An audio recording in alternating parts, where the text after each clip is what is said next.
सभी लोगों को नमस्कार। मैं आप सभी का स्वागत करती हूँ हमारे यूट्यूब चैनल अंडरस्टैंडिंग बेसिक्स में। तो इस वीडियो में आज हम क्या करेंगे? इस वीडियो में हम फेमिनिज्म के टॉपिक को कवर करेंगे। हम समझेंगे कि फेमिनिज्म का मतलब क्या है, फेमिनिज्म क्या बोलता है, इक्वालिटी के बारे में फेमिनिज्म का क्या आइडिया है, और बाकी अदर अदर इंपॉर्टेंट चीज़ें भी हम पढ़ेंगे। तो फटाफट से अपनी बुक खोलिए और फेमिनिज्म के इस पर्टिकुलर बॉक्स को खोल लीजिए अपनी बुक में, और साथ में लीजिए पेंसिल, और चलिए पढ़ते हैं फेमिनिज्म की आइडिया को। तो फेमिनिज्म क्या बोल रहा है? फर्स्ट लाइन ही फेमिनिज्म के बेसिक आइडिया को बताती है कि feminism is a political doctrine of equal rights for main and women. क्या है ये? पॉलिटिकल डॉक्ट्राइन है। ठीक है, किसके बारे में? इक्वल राइट्स के बारे में, कि इक्वल राइट्स मिलने चाहिए मेन और वेमेन को। ठीक है, सिंपल सी बात है कि मेन और वेमेन के बीच में इक्वालिटी हो, इसीलिए हमें क्या करना पड़ेगा? मेन और वेमेन को दोनों को ही इक्वल राइट्स देने चाहिए। ठीक है, ये आप टिक मार्क कर लीजिए और एक एज अ डेफिनेशन के तौर पर आप उसको यूज़ करेंगे। देखिए, जो फेमिनिज्म की ये जो पर्टिकुलर बॉक्स है ना, ये केवल एक इंट्रोडक्टरी बॉक्स है। आपको आज फेमिनिज्म के बारे में एक जनरल आइडिया हो जाएगा कि फेमिनिज्म में कौन कौन सी डिबेट्स है, कौन कौन से क्वेश्चन है जो हम उठाते हैं। और ज़्यादा डिटेल में आप इस चीज़ को कब पढ़ोगे? जब आप हायर एजुकेशन में अपनी ग्रेजुएशन करोगे, पोस्ट ग्रेजुएशन करोगे ना, तो आप इन्हीं सब चीज़ों को डिटेल में समझोगे। एक एक चैप्टर होगा आपका पूरा बड़ा बड़ा। फेमिनिज्म क्या है, फेमिनिज्म के कौन कौन से थिंकर्स हैं, उनके क्या क्या आइडियाज़ हैं, बहुत इंटरेस्टिंग होते हैं। सभी के एस्पेक्ट्स को समझना, किस तरीके से फेमिनिज्म के अलग अलग एवोल्यूशन हुआ है समय समय पर, अलग अलग प्रकार के फेमिनिज्म क्या है, liberal feminism, classical liberal feminism, Marxist feminism और रेडिकल फेमिनिज्म क्या है, और भी तमाम चीज़ें हैं। ठीक है, यही सारी चीज़ हम हायर लेवल पर पढ़ते हैं। तो it is just an ideology, और एक आइडियोलॉजी का आप आज के लिए केवल और केवल ये एक इंट्रोडक्शन है जो आपको आपकी बुक के द्वारा दिया गया है। तो हमने समझा फेमिनिज्म क्या है। ठीक है, और क्या है? फेमिनिस्ट कौन होते हैं? कौन होते हैं feminist? So, feminists are those men and women who believe that many of the inequalities that we see in society between men and women, they are neither natural nor necessary and can be altered. ठीक है, मतलब क्या है? मतलब ये है कि feminist दोनों होते हैं, मेन और वेमेन दोनों होते हैं। जो भी ये बोल रहे हैं कि इक्वल राइट्स मेन और वेमेन को मिलने चाहिए, चाहे वो मेन हो चाहे वो वेमेन हो, उन सभी लोगों को हम क्या कहते हैं? फेमिनिस्ट कहते हैं। और ये कहते हैं, फेमिनिस्ट क्या कहते हैं? फेमिनिस्ट कहते हैं कि सोसाइटी में जो इनइक्वालिटी हो रही है ना, मेन और वेमेन के बीच में जो डिस्क्रिमिनेशन किया जा रहा है ना, ये नेचुरल नहीं है, ये नेचुरल इनइक्वालिटीज़ नहीं है, और ना ही ये ज़रूरी भी है। और हमें क्या करना है? हमें सारी इनइक्वालिटीज़ को ऑल्टर करना है, बंद करना है, ख़त्म करना है। ठीक है, ताकि both men and women can lead free and equal lifes. दोनों मेन और वेमेन दोनों ही क्या जी सके? फ्री लाइफ को जी सके, इक्वल लाइफ को जी सके। क्लियर हो गया? एक बेसिक अंडरस्टैंडिंग हम लोगों ने समझ ली फेमिनिज्म के बारे में, और फेमिनिस्ट कौन होते हैं वो हमने अंडरस्टैंड कर लिया। अब हम नेक्स्ट पैराग्राफ की तरफ बढ़ते हैं। नेक्स्ट पैराग्राफ क्या कहता है? According to feminist, inequality between men and women in society is a result of patriarchy. ठीक है, पेट्रियार्की शब्द किसी ने हो सकता है पहले भी सुना हो, किसी ने हो सकता है पहली बार कोई सुन रहा हो। ठीक है, तो पेट्रियार्की को हम समझते हैं कि पेट्रियार्की क्या है। क्या कह रहे हैं फेमिनिस्ट? कि इनइक्वालिटी जो मेन और वेमेन के बीच में सोसाइटी में एग्जिस्ट करती है ना, कि वेमेन ये करेगी, मेन ये करेंगे। ठीक है, मेन ही बाहर जा कर के काम करेंगे, वेमेन घर का काम करेगी। ये सारी के सारी जितने भी प्रकार के डिस्क्रिमिनेशन हो रहे हैं, वो पेट्रियार्की की वजह से है। पेट्रियार्की क्या है? फिर क्वेश्चन ये उठता है। तो बोला जा रहा है कि patriarchy refers to a social, economic, cultural system that values men more than women and gives men power over women. आप इस चीज़ को टिक मार्क लगा लो फटाफट से। क्या बोल रहे हैं? कि पेट्रियार्की एक ऐसा सिस्टम है। क्या है? सिस्टम है, सोशल, इकोनॉमिक और कल्चरल सिस्टम है, जिसमें मेन को ज़्यादा वैल्यू किया जा रहा है विमेन से, और मेन डोमिनेट कर रहे हैं विमेन को। ठीक है, मेन अपनी पावर को एक्सरसाइज कर रहे हैं ओवर विमेन। समझ गए? ये सिस्टम है पेट्रियार्की का। और पेट्रियार्की को हम और ज़्यादा डिटेल में इसी चीज़ में समझेंगे, इसी नेक्स्ट आने वाले पैराग्राफ्स में समझेंगे कि पेट्रियार्की कैसे किस तरीके से प्रैक्टिस करी जा रही है। ठीक है, जैसे सिंपल सा एग्जाम्पल क्या हो सकता है कि अगर घर में कोई डिसीजन लेता है तो क्या होता है? जनरली या तो हस्बैंड लेते हैं, ठीक है, या फिर फादर लेते हैं, या बेटे लेते हैं। ठीक है, हार्डली वी सी कि जो विमेन मेंबर है वो डिसीजन मेकर है, मेन हेड है फैमिली की।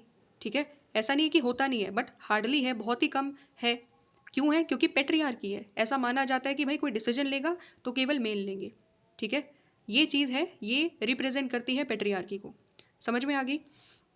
अब क्या बोला जा रहा है कि पेट्रियार्की जो होती है वो एक अजम्पशन पर बेस्ड होती है। क्या अजम्पशन है? कि जो मेन और विमेन है they are different by nature and this difference justifies their unequal positions in the society. Natural inequality बोला जाता है कि भाई मेन और विमेन जो है वो अलग अलग है, ठीक है। और इसी डिफरेंस को बोला जाता है कि क्योंकि दोनों अलग हो, जो विमेन है वो कमज़ोर है, ठीक है, विमेन एक वीकर सेक्स है, इसीलिए क्या होगा, इसीलिए वो डिसाइड नहीं कर पाएगी अपने लिए कि उसके लिए क्या सही है क्या गलत है, और मेल जो है वो डिसाइड करेगा। ये सारी क्या है, अजम्पशंस हैं, ये मान्यताएं हैं। ऐसा रियलिटी में नहीं है कि विमेन कमज़ोर है, केवल अज्यूम कर दिया गया है। और किसकी वजह से? पेट्रियार्की की वजह से। पेट्रियार्की है सोसाइटी में, इसीलिए सारी की सारी सोसाइटी इस तरीके से सोचती है, विमेन को कमज़ोर देखती है और विमेन को समझती है कि ये कम इंटेलिजेंट है, ये कम काम करती है, या फिर ये उतना काम नहीं कर सकती, उतने कैपेबल नहीं है जितने की मेल है। सारी अजम्पशंस है, और इन सारी अजम्पशंस को फेमिनिस्ट चैलेंज करते हैं, तोड़ते हैं सारी अजम्पशंस को, और बताते हैं कि कैसे इक्वालिटी ज़रूरी है और इक्वल है, जो विमेन है वो भी उतनी ही कैपेबल है, ठीक है। अब और क्या बोला हुआ है, और यहाँ पर बोला हुआ है कि जो फेमिनिस्ट है वो क्वेश्चन करते हैं, क्वेश्चन करते हैं क्या? Distinction, distinction between sex, that is biological differences between men and women, and gender which determines the different roles that men and women play in the society. दो शब्द आपके सामने आए हैं, मैंने जो सर्कल किया हुआ है। एक होता है सेक्स, सेक्स का मतलब होता है जो नेचुरल डिफरेंसेस है, बायोलॉजिकल डिफरेंसेस है, जो बॉडीली डिफरेंसेस है between men and women. Clear हो गया? जेंडर क्या है? लेकिन सेक्स और जेंडर अलग अलग चीज़ें हैं, ठीक है। अब तक हम लोग इसको सेम ही समझते हुए आते हैं। अगर किसी ने अब तक इसको डिबेट को नहीं समझा है, क्लैरिटी नहीं है किसी को, तो हम लोग क्या मानते आए हैं, हम लोग जनरली ये मानते हैं कि दोनों चीज़ सेम होती है बट अलग होती है। ये फेमिनिस्ट हमें बता रहे हैं। जेंडर क्या होता है? जेंडर होता है जो डिटरमाइन करता है different roles that men and women plays in the society. इसका मैं एग्जाम्पल देती हूँ, चीज़ें बिल्कुल क्लियर हो जाएगी। अगर किसी को बोला जा रहा है कि जो विमेन है, क्योंकि केवल और केवल विमेन ही एक बर्थ दे सकती है बच्चे को, तो उस बच्चे की देखभाल करना, सारा केयर वर्क करना, सारा का सारा काम विमेन का है, जस्ट बिकॉज क्योंकि विमेन ही बर्थ दे सकती है। ये जो क्रिएशन है ना, ये जो रिस्पॉन्सिबिलिटी हमने सौंप दी ना विमेन को, बोल दिया कि तुम्हारा काम केवल बच्चों की देखभाल कर देना है, ये है जेंडर। ये क्या है? जेंडर। जेंडर का मतलब होता है रोल, कि मेन का रोल ये है, विमेन का रोल ये है। और ये किसने क्रिएट करा? सोसाइटी ने क्रिएट करा, पेट्रियार्की की वजह से क्रिएट हुआ। कौन कौन से रोल क्रिएट हुए हैं, अभी चीज़ें दिमाग में एकदम क्लियर हो जाएगी। क्या बोला जाता है, खुद सोचो कि विमेन के लिए कौन कौन से रोल स्पेसिफाइड है। विमेन के लिए बोला जाता है कि तुम क्या करोगे, तुम केयरिंग वर्क करोगे, पहली इंपॉर्टेंट चीज़। दूसरी बड़ी चीज़ क्या बोली जाएगी? दूसरी बड़ी चीज़ बोली जाएगी कि जितने भी घर के काम है, जितने भी डोमेस्टिक वर्क है, सारे के सारे विमेन करेगी, है ना। क्या है ये? जेंडर का कंस्ट्रक्शन है। और क्या अज्यूम किया जाता है? और ये अज्यूम किया जाता है बाहर विमेन काम नहीं करेगी, विमेन जो है कभी ट्रक नहीं चला सकती। क्यों? जेंडर कंस्ट्रक्शन है, माइंडसेट है लोगों का कि विमेन ट्रक नहीं चला सकती, या विमेन आर्मी में नहीं जा सकती, वहाँ पर बॉर्डर की रक्षा नहीं कर सकती विमेन। जेंडर कंस्ट्रक्शन है, क्योंकि हमने रोल बोल दिया है कि जो सेवा है ना आर्मी में, बॉर्डर की रक्षा केवल मेल कर सकते हैं। ये क्या है? पेट्रियार्की की सोच है, ठीक है।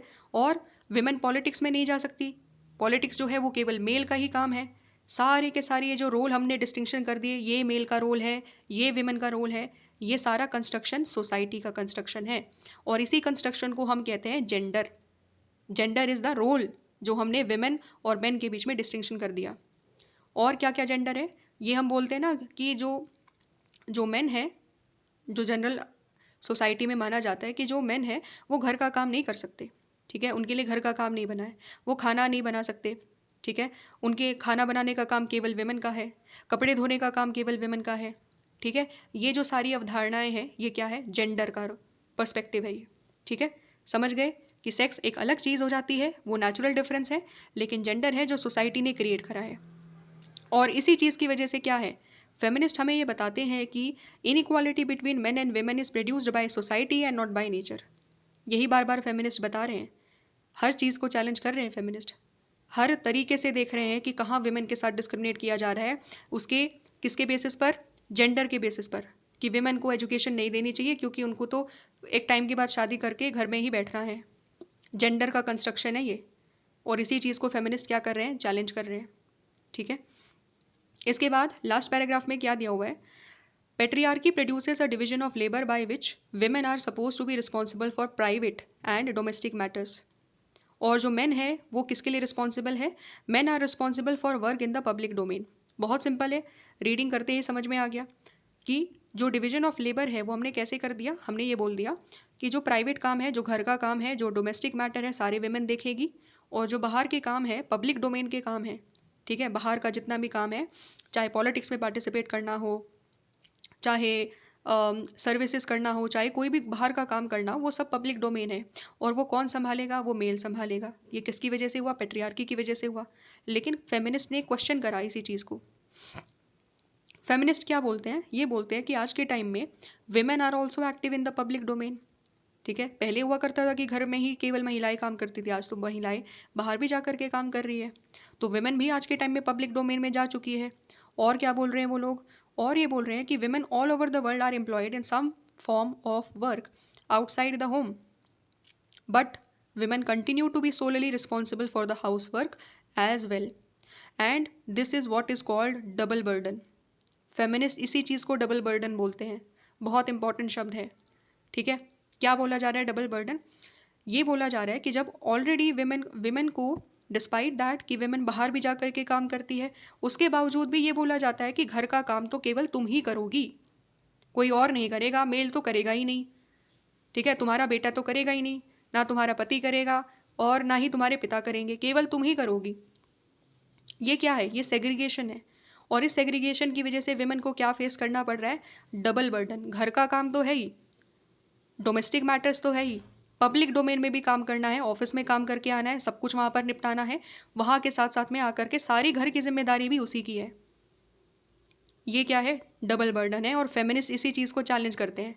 ये क्यों है, जेंडर कंस्ट्रक्शन की वजह से। अगर हमने स्टार्टिंग से ही जो मेल मेंबर ऑफ सोसाइटी है या मेल मेंबर ऑफ फैमिली है उनको स्टार्टिंग से ही बोला होता, उनको भी डोमेस्टिक मैटर्स में काम करवाया होता, उनसे भी बर्तन धोने के लिए अगर हम लोग बोलते, कपड़े धोने के लिए अगर हम उनको बोलते, या कुछ और जो भी काम है, झाड़ू लगाना है, पोछा लगाना है, ये जितने भी घर के काम है, बेसिक काम है, ये तो यार ह्यूमन के लिए ज़रूरी है, हर किसी को ये काम आने चाहिए। तो इसको केवल विमेन ही क्यों करेगी, क्यों ही गर्ल चाइल्ड को ऐसा बोला जाता है कि तुम ही करो, तुम्हें आगे जा कर के जो है ससुराल के बाद जा कर के काम करना है, ये सारे क्यों ऐसा बोला जाता है। क्यों हम स्टार्टिंग से ट्रेनिंग नहीं देते अपने बॉयज़ को कि तुम भी सीखो, ये बेसिक ज़रूरी है, और तुम भी बाद में जा कर के अपनी बहन का हाथ बंटवाना, अपनी मम्मी का हाथ बंटवाना और अपनी वाइफ का हाथ बंटवाना, क्यों नहीं ट्रेनिंग दी जाती है, क्यों नहीं सिखाया जाता है। यही क्वेश्चन कर रहे हैं फेमिनिस्ट, ठीक है। तो समझ पा रहे हो, ये जो चीज़ें हैं ये कोई ऐसी नहीं है किसी और दुनिया की हम बात कर रहे हैं, हम अपनी फैमिली की बात कर रहे हैं, हम अपनी सोसाइटी की बात कर रहे हैं और अपने आप को रिफ्लेक्ट करने की कोशिश कर रहे हैं, ठीक है। जितने भी गर्ल्स हैं, जितने भी बॉयज़ हैं जो इस वीडियो को देखेंगे आज, जो इस चीज़ को पढ़ेंगे, वो खुद के ऊपर कम से कम क्वेश्चन तो करेंगे, खुद को तो देखेंगे कम से कम एक बार, और इम्प्रूव करने की कोशिश करेंगे कि भाई हम भी कर सकते हैं ये काम। ऐसा नहीं है कि केवल हमारी बहन करेगी या फिर केवल हमारी मम्मी करेगी, हमें भी करना चाहिए, हमें भी सीखना चाहिए। समझ पा रहे हैं, तो तभी तो जा करके हम एक इक्वालिटी दे करके आ पाएंगे, तभी तो हम ये कह पाएंगे कि हाँ, जो गर्ल चाइल्ड है, जो हमारी सोसाइटी में जो गर्ल चाइल्ड है उसको इक्वल अपॉर्चुनिटीज़ मिली, क्योंकि वो बाहर की पढ़ाई भी करती है, साथ साथ में घर का काम भी करती है। लेकिन बॉयज़ को क्या बोला जाता है, पढ़ाई करके आगे, ओहो बेटा बहुत थक गए हो, ठीक है, जाओ बाहर चले जाओ, खेल कर आ जाओ। लेकिन जो गर्ल्स हैं उनको क्या बोला जाता है, अभी थोड़ा सा काम बच गया है, ये बर्तन साफ़ करने हैं या फिर इस तरीके से कपड़े साफ़ करने हैं, पोछा लगाना है, खाना बनाना है ना। ये डिस्टिंक्शन देखते होंगे आप, सभी लोगों के लिए है, चाहे बॉयज़ हो चाहे गर्ल्स हो। हमें खुद को रिफ्लेक्ट करना है, और अगर ये चीज़ हो रही है तो हमें चेंज एजेंट बनना है। गांधी जी क्या कहा करते हैं, अगर चेंज लेकर आना है सबसे पहले खुद से शुरू करो, ठीक है। तो हम खुद से शुरू कर सकते हैं, हम अपनी फैमिली में इक्वालिटी लेकर आ सकते हैं, हम खुद फेमिनिस्ट बन सकते हैं आज से, ठीक है। यही पॉलिटिकल थ्योरी को पढ़ने का एक ऑब्जेक्टिव है, क्योंकि ये हमारी सोसाइटी को रिफ्लेक्ट करने के लिए कोशिश करती है कि तुम रिफ्लेक्ट तो करो, कम से कम खुद को देखो तो सही, तो कि तुम क्या कर रहे हो, और अगर खुद चेंज कर सकते हो तो करना चाहिए, ठीक है। ये हम लोगों ने अंडरस्टैंडिंग ली। और क्या बोला हुआ है, कुछ सर्टेन लास्ट लाइन में लिखा हुआ है कि feminist contends that this public and private distinction and all the forms of gender inequalities can and should be eliminated। तो क्या बोल रहे हैं कि जो पब्लिक और जो प्राइवेट का जो डिस्टिंक्शन है ना, कि ये पब्लिक है तो केवल मेल का है, प्राइवेट है तो केवल विमेन करेगी, ये ख़त्म करो। ये डिस्टिंक्शन को ख़त्म करो और सारी के सारी जितनी भी जेंडर इनक्वालिटीज़ है उसको हम ख़त्म कर सकते हैं और करना चाहिए। ठीक है, ये अंडरस्टैंडिंग हम लोगों को मिलती है अपने पूरे के पूरे जो आइडिया ऑफ फेमिनिज्म है उससे। ये तो केवल एक ब्रीफ इंट्रोडक्शन था जो इस बुक में दिया हुआ है, इसमें बहुत सारी डिबेट्स हैं और ठीक है, जो हम अभी नहीं पढ़ेंगे, जैसे मैंने बताया हायर लेवल पर पढ़ेंगे।